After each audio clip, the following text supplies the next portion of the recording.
The night returned heavier than before. Thunder rolled across the hills and the old temple roof groaned like something alive. Inspector Narong stayed inside the monk's quarters, his eyes fixed on the confession he had found.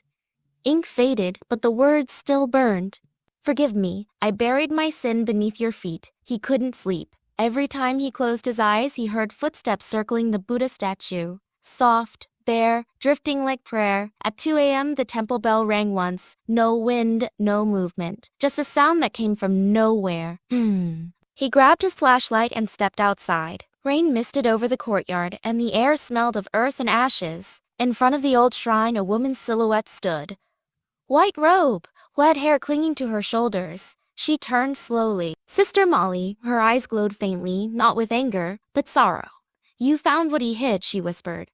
"But the truth is not buried with us."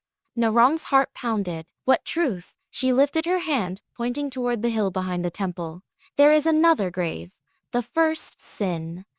Lightning flashed, and when his eyes adjusted, she was gone.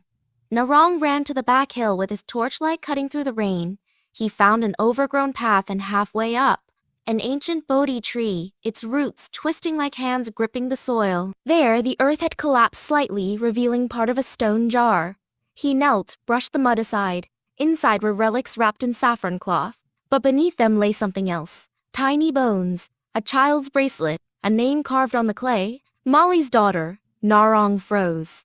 The nun's story echoed in his mind. She believed the monk could free her from her sins. Now he understood. Her sin wasn't adultery. It was motherhood, a secret child hidden in shame, taken from her by the monk, then buried under sacred soil. The storm raged harder.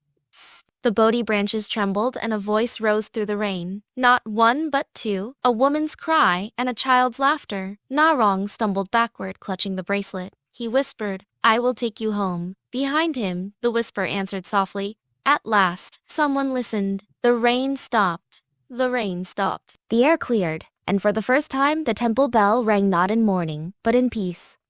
Narong looked back at the temple.